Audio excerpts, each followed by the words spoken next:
morning, everybody. Welcome to day 14.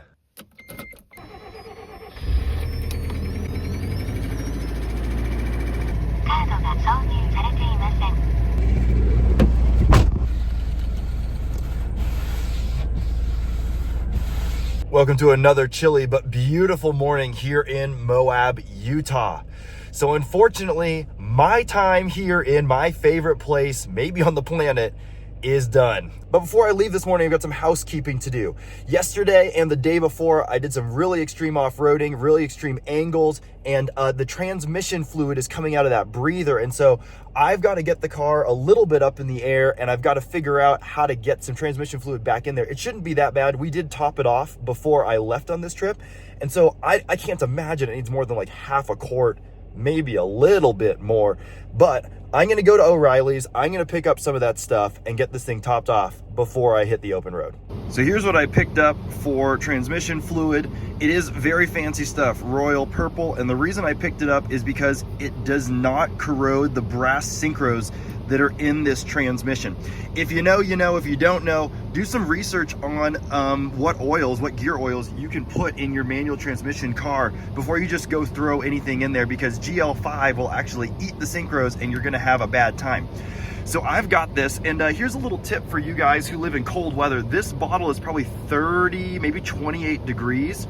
And before I try to pump this into my transmission, and I do have that tube, but before I try to pump this into the transmission, I like to put the car on defrost and let this sit here and get as warm as possible. That way it flows a lot better, because 75, 90 doesn't flow pretty much no matter what you do. But if you get it hot first, that will help. So I got to film wide angle underneath the car here because it's so smashed.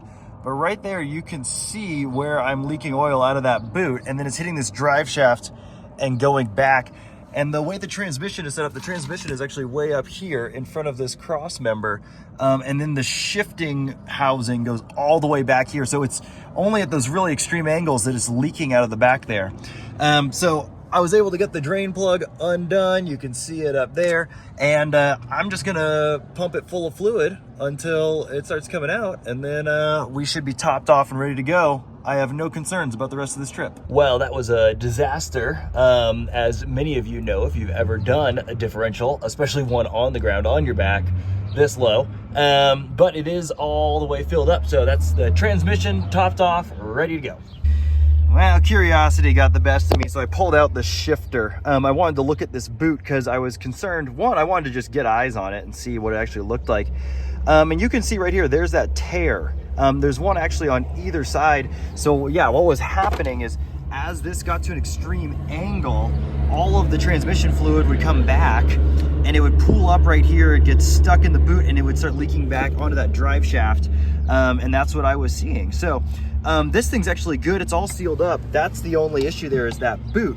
And my main concern with it is actually dirt getting in. Now, it's not ideal that I've been rallying it around for the last 2 weeks like this, but I figure while I'm in here, I might as well get it road trip ready. So I'm gonna wrap it in a plastic bag and send it. And there you have it. Yet another zip tie and plastic bag trick. That thing's looking good. So the transmission fluid is all topped off. That thing's looking good. Got my shift boot kind of repaired, good enough for getting me home. It'll keep the dust out. It won't really keep the gear oil in, but it'll keep the dust out, and that's what's really important to me. And I am hitting the road, headed north. My plan today is to go from Green River to Price, Utah, all on dirt. There's a route there, it's about 100 miles that I really want to hit. And we're gonna see what's out there. Supposedly there's some mining stuff, some ghost town stuff. It should be a good time. But right now I'm headed on the way out of Moab. I'm passing Arches National Park, and this thing is so much better at climbing the hills now that the motor is running right, which of course it is. That makes sense. But man, I wish I had had this power for the rest of the trip. It's not a speed demon by any means. I'm still slow, but at least I can actually fight back against hills, against gravity. It's actually building boost, because before, whenever I got on the throttle, it would stutter and it would sputter and it would cause me to slow down. Now I'm able to power through, actually use the turbo and push it. So I'm still pretty much capped at 65 miles an hour because that's when I'm at 5,000 RPM, and I just don't want to cruise above 5,000 RPM. It just seems like too much wear. But the car is happier now than it ever has been. On day 14, it's finally running right. Now, that being said, it does appear that the car is still pulling to the right. So my alignment's probably not perfect. It's definitely good enough. It's good enough to get me home. I have a couple hundred more miles, 600-700 more miles. It's good enough to get me home, but it's possible that I bent something in the steering, which is to be expected in Moab. But like I said, it's totally drivable for now. Yeah, look at this. Right now, I am in 5th gear, going about 60 miles an hour, 4,500 RPM, pulling up this hill, gaining on that truck in front of me. And I could go faster than this if I wanted to push it. This thing never would have gone this fast before. I'm still getting passed by everybody, don't get me wrong. But this is so different. It feels healthy, it feels strong. Oh, I'm so excited.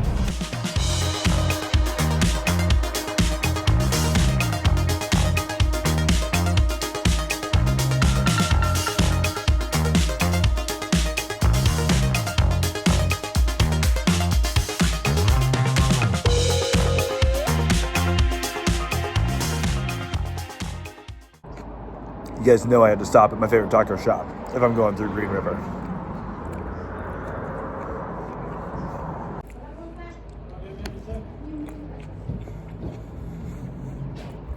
I am all fueled up on tacos, on gas, and on camping supplies, and I'm about to hit this track, see where it takes me. So this is the beginning of the road that I'm after, and you can see it's just right here out of town. I mean, like, you literally drive straight out of Green River and you're on this road. It's not labeled or anything, but yeah, I'm gonna see where it goes. I have no idea what this road is about. I don't know if it's hard, I don't know if it's easy. It can't be that difficult based on what I've been reading, but I don't know if it's like this the whole time or if it's gonna present some harder off-roading stuff, but I do know there should be some good sightseeing. So I'm gonna go check it out. Even though I'm not 100% sure what this road is going to bring, I'm still aired down, but I only went down to 20 PSI. If my map is correct, and it usually is, I have 100 miles before I'm on pavement again, and I'd way rather be aired down for the comfort than I would have the convenience of not having to air up. Airing up is just fine, gives me a chance to stretch and recover, so might as well let the air out. I got it. Now today, I don't actually know where I'm going to end up. It all depends on how long this road takes. If it's like the other ones that I did when I was going from Page, Arizona up to Escalante, and it takes a long time to cover 100 miles, this could end up being a full day or even a multiple day adventure. I'm not counting on that though. I'm thinking it's gonna be pretty smooth. If it's really quick and I can knock it out in like 3 hours, I'll actually be to camp way earlier, and I actually might push north into northern Utah and just kind of see how far I get. One of the things that I'm really battling right now is weather. I've mentioned it in a couple other episodes, a couple other of these daily videos. Winter is coming, and although it's sunny and nice right here in Utah, just north of me, the weather's getting crazy. I'm getting pictures from my friends back in town saying it's dumping there. Roads are getting closed, and this weekend we're looking to have another significant storm. And so I'm in a little more of a rush to push home because I want to shoot the gap and make it there. Well, I'm totally into adventure, and I honestly think this car is going to do just fine in the snow. Getting stuck behind road closures and all that, that's not really part of my plan, and it doesn't fit into my schedule for this trip.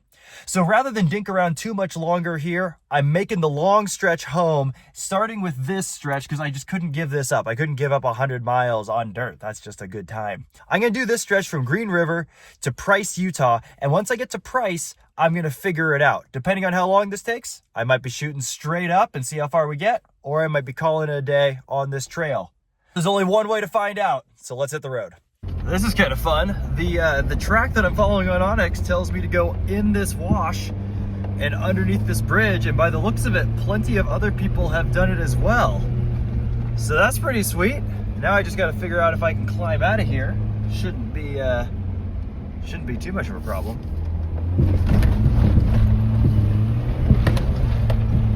Yeah, Pajero Mini is happy today.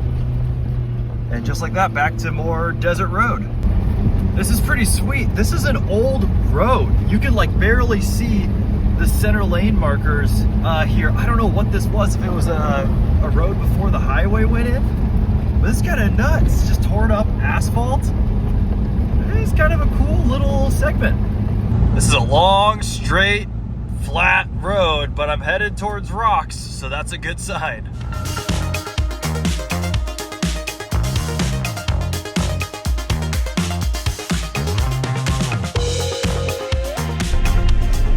This road is definitely interesting. It's meandering through the desert, and there's enough tracks that kind of shoot off in every direction that it's not really clear where you're supposed to go. Thankfully, my Onyx map is showing me the route, and as long as I'm following that, it seems to make sense. It's lining up with the signage I see out here. But this is definitely something where you gotta be heads up, because you can get turned around pretty quick out here.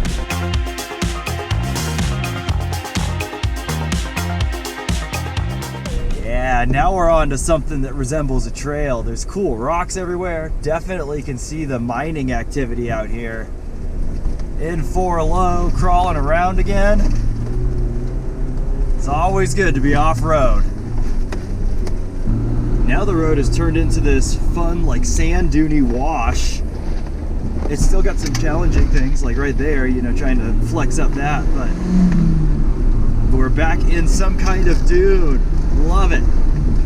And just like that, we're back to dirt almost immediately. This road is really interesting. There's a little bit of everything, but there's a lot of bumps like this where you got to slow way down just because it's been washed out, and so you can't hit it with any kind of speed or you're going to risk hurting yourself or the vehicle.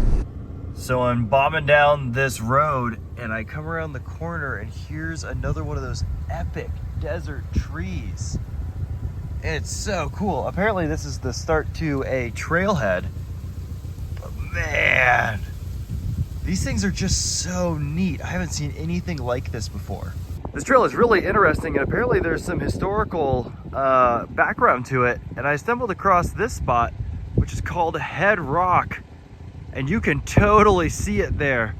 There's like a nose right there, and there's kind of his head and his mouth. Like, yeah, that's crazy.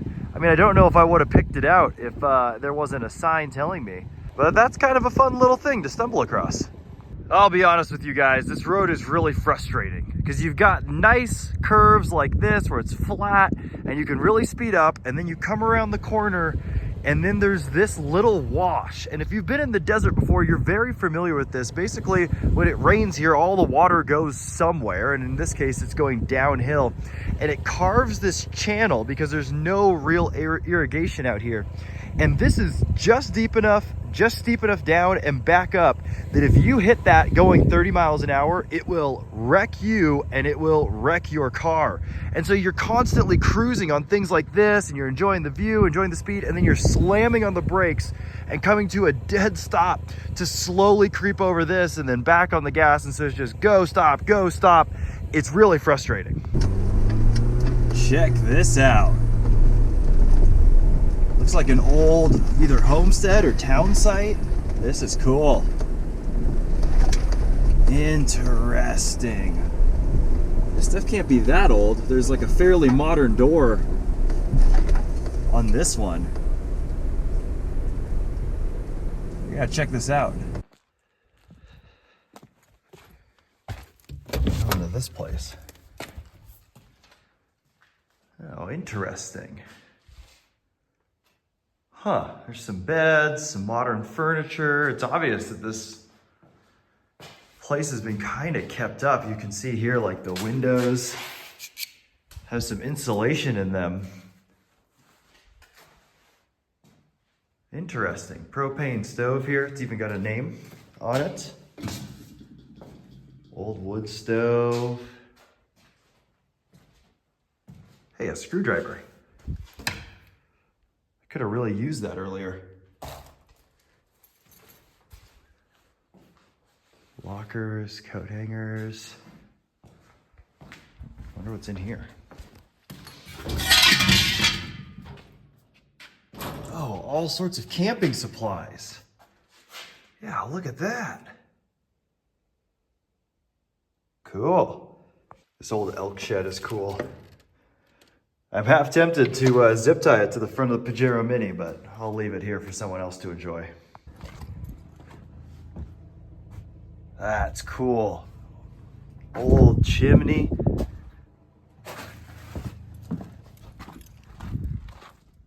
Yeah, it's all made of flagstone. So I did check. These are federal lands. Like this is totally a place that you can explore. I'm not in someone's property.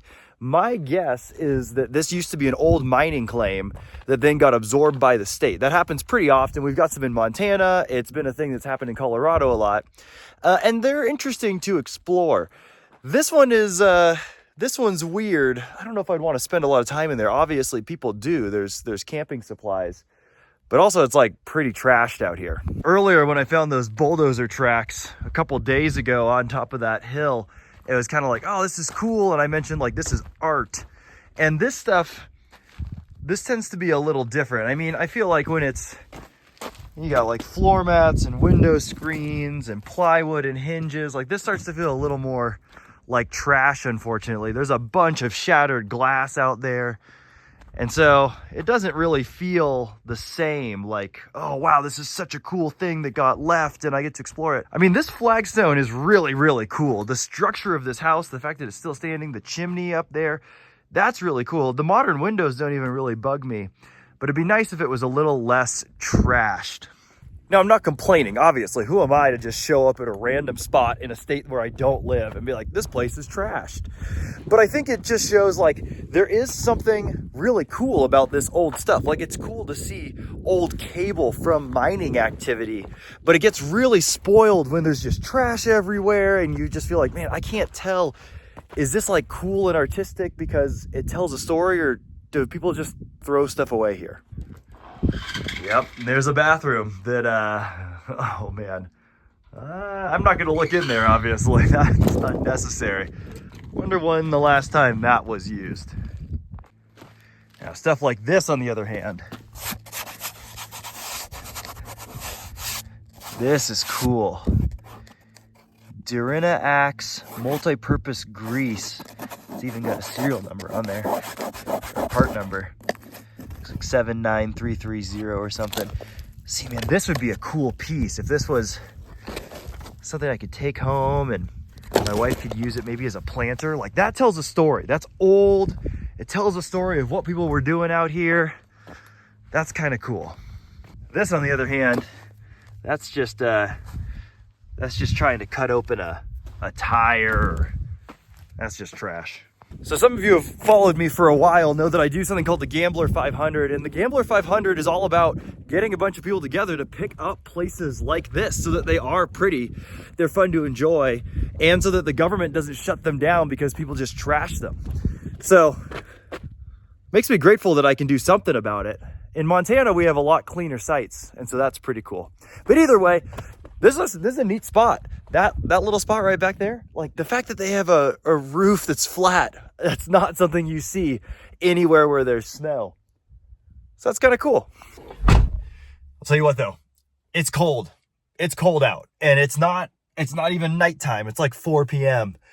and it is straight up chilly. We are getting into the colder section. Even as we just started to crawl north a little bit, it's getting cold. So I better hit the road. I still have a long ways to go. All right, this is something I'm excited to see, a grader, which means there's probably flat road ahead of me. That thing's pretty massive. Yeah, this is looking like a 4-high situation. And after that bumpy road, I'm excited about that. Oh yeah, we are cruising into the sunset now. I won't lie to you guys, after being on a lot of off-road, a little bit of gravel is exciting to me. Time to go rally driving.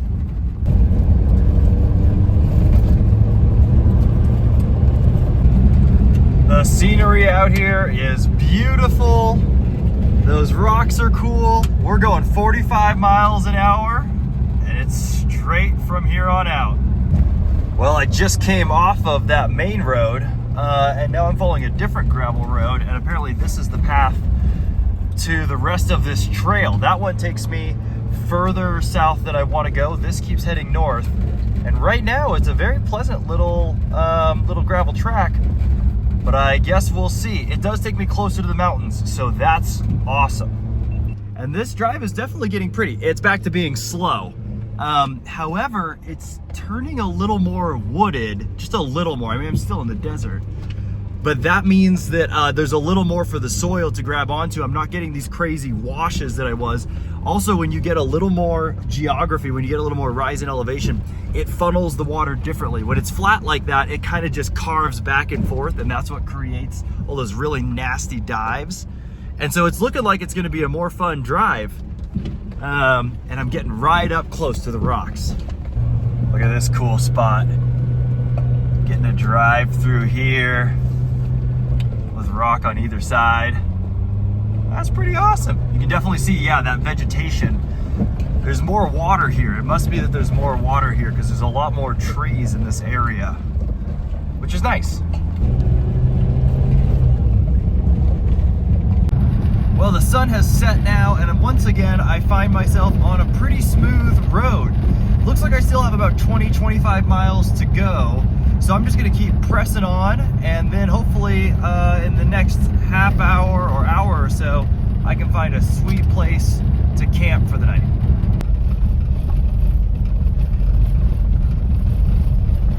This is kind of fun. Came around the corner and there's a bunch of antelope. I mean, antelope aren't crazy, but that's like the first real wildlife I've seen in a long time. Pretty cool.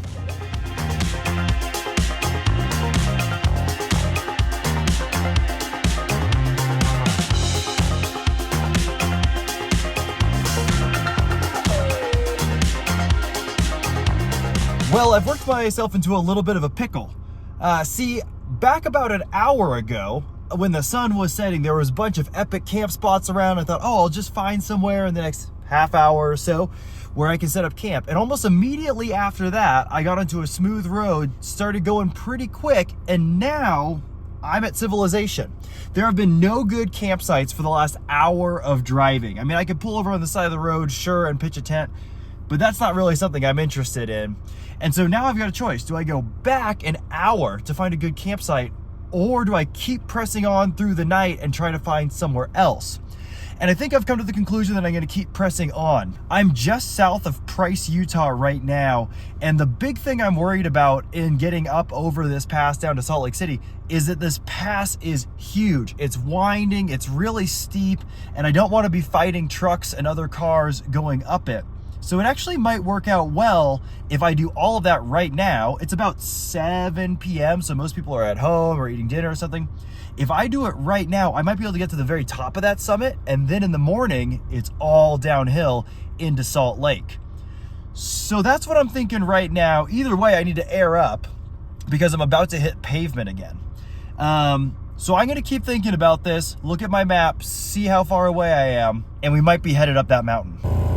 It feels like there's no way to be 100% sure, but this might be my last time airing up on this trip. Sidewall patch is still holding up good after Hell's Revenge. Also, now that I'm running on 4 cylinders, this air compressor doesn't bog down the RPM of the motor. It's much happier now. So I'm gonna air everything up to about 32 PSI and hit the road. Well, I worked my way into another interesting predicament.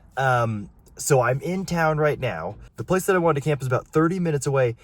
However, I had the thought, if I have to go through Salt Lake City and I'm worried about traffic and stuff, why not do it all at night? I have to go through Salt Lake. And if I take the highways, obviously it's faster speeds. Obviously they're way busier. They're like 8 lanes wide. But if I did it at night, I might be able to get away with it. I might be able to actually get on the highway. I did the mapping, and if I go on the highway and actually, take the main route, it cuts my time by a quarter versus taking back roads or other ways. So that's a lot. It goes from 2 hours to 8 hours if I take the back roads. So now I'm weighing my options. I'm feeling pretty good. I'm feeling pretty awake. The Pajero Mini is running great. I think I'm gonna try to send it all the way through Salt Lake tonight. That's going up and down this pass, grabbing dinner on the other side and bombing up. I'm going to see if there's any hotels I can get in Ogden. Ogden is pretty far north, Salt Lake City. It'd get me out of most of the stuff. Ogden is still really big, but I'd be able to get up and pretty much go straight back to Montana from Ogden tomorrow. That would also put me in a good spot because today is Wednesday, and Friday, that area is supposed to get another snowstorm. So I'm trying to shoot the gap there in between these snowstorms, and tomorrow's looking relatively clear. So if I push through tonight, wake up tomorrow morning, and bomb straight back to Montana, I might be able to make it. This is the furthest I'll have driven in the Pajero Mini, I think, in one day. And then the next biggest day will be tomorrow, looking at almost 300, 400 miles. But I think it's got it in it. I think I'm gonna send it. This thing is killing it on this pass. I'm currently going like 57 miles an hour. The speed limit's actually 55. And I'm not only keeping up with traffic, I'm actually pulling away from the guy behind me. We got to a passing lane, and I was actually faster than him, and we're going steadily uphill. If this was beforehand, like before I fixed the motor and fixed that spark issue, I'd be down at like 35 miles an hour right now. I would be crawling in third gear, and now the Pajero Mini is just killing it. This gives me so much confidence and so much more enjoyment in this car. It's gonna be up this hill in no time. Everyone on the forums is talking about pushing this thing up hills because it's got no power. I've got all the power I want right now. Before when it was running on 3 cylinders, I'd absolutely agree with you. It was 100% gutless. But now, this thing's amazing. Haha, I am passing a semi-truck. Legitimately passing a semi-truck on this pass. Let's go. We have made it to the top of the pass. I've been driving this thing at between 50 and 65 miles an hour for the last 30 minutes. The temperature gauge is right in the middle. It is so happy. Oh my gosh, that's amazing. Elevation is 7,500 feet up here. So I've come up probably 3,000 feet in the last 30 minutes. And the Pajero Mini crushed it. It's all downhill here until we get to Salt Lake. Also, this is where I was going to camp, and you can't see it on the side of the road in the camera, but it's probably a good thing I didn't because most of the ground out here is covered in snow. So it would have been very chilly and maybe impassable, I'm not sure. But either way, I'm headed to Ogden. I'm off the pass, and I'm here at Chick-fil-A.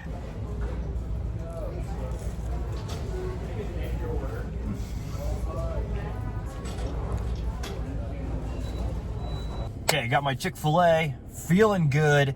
It's about 9 p.m. and I still have 100 miles to go. My GPS says it'll take an hour and a half-ish to get there, but that's at full speed, which I don't know if I can go. But this is kind of prime time because 9 o'clock, everything's starting to die down. And my hope is by going between 9 and 10:30 that I can avoid a lot of traffic. I'm hoping that most truckers are off the road, and that way I don't have to deal with a ton of traffic.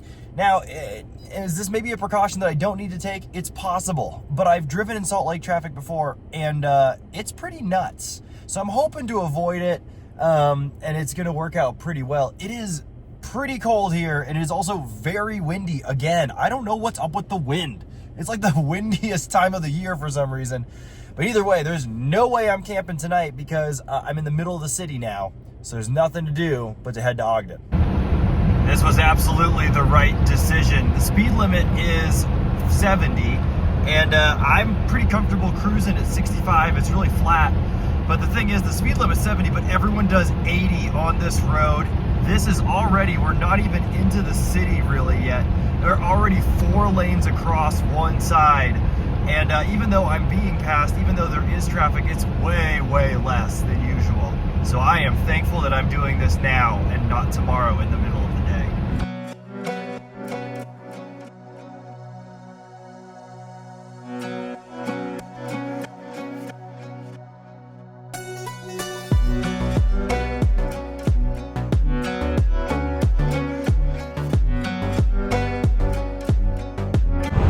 After nearly an hour and a half on the highway. I've been at 5,000 RPM, 65 miles an hour. We have made it through the bulk of Salt Lake City. And once again, the Pajero Mini is running great. I am so excited to get off the road, get out of this car, and get into a hotel bed. Well, I made it. I made it through Salt Lake City. I got a hotel room. Not exactly the day I was planning, but hey, that's the whole trip, right? The whole trip's been a little different. This was a lot of driving today, and I'm very sore, very tired, very excited to be out of the car, but I've got a big day tomorrow. And actually, the way it's played out, tomorrow will be my last day of this trip. So I'll be getting home 2 days earlier because I didn't end up going the long way through Salt Lake. That drive today that took me 2.5 hours was supposed to take me almost 8.5 hours if I was going to avoid all the highways. Now, I was able to keep up with traffic for the most part. I was able to do the speed limit, I should say. I was getting passed left and right. Like I said, I was going 65, but everyone else was going 75 or 80. So everyone's going really fast. The highway from here up into Montana, the speed limit jumps to 75 and I think even 80 in some places. And so I'm gonna be much slower, gonna have to be real heads up for that. But I'm out of most of the city, I'm out of most of the traffic, so I'm so happy with that. This morning and the road that I took to get up to Price, I don't know if I would do it again. It was pretty, I got to see some cool stuff, the scenery was nice, but like I said, just going fast and then slow and hitting those bumps, it was not my favorite road to drive on, but hey, I got to spend most of the day off road. I got to see some cool things, so that's good. So tomorrow will be my last day, and it's a bittersweet because that means the trip is coming to an end, but it also means if it makes it, that I have successfully driven the Pajero Mini from Arizona to Montana and spent almost the entire time off-road and exploring. So tomorrow is going to be a bittersweet day for me, but I'm far from done. I have 350 miles of almost entirely highway, and I have to see if I can actually avoid this snowstorm or not. We will see tomorrow. So thanks so much for joining me for day 14. I'll see you guys in the morning.